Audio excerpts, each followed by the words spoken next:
चुप रहूं तो मुझे बीमार कहा जाता है। चुप रहूं तो मुझे बीमार कहा जाता है।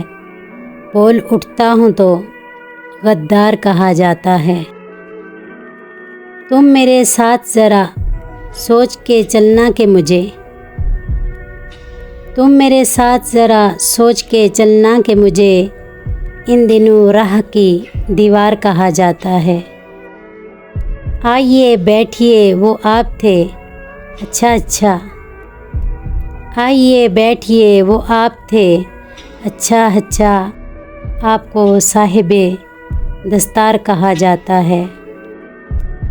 जिस तरह बोल रही हैं तेरी आंखें हामी, जिस तरह बोल रही हैं तेरी आंखें हामी, ऐसी खामोशी को इजहार कहा जाता है।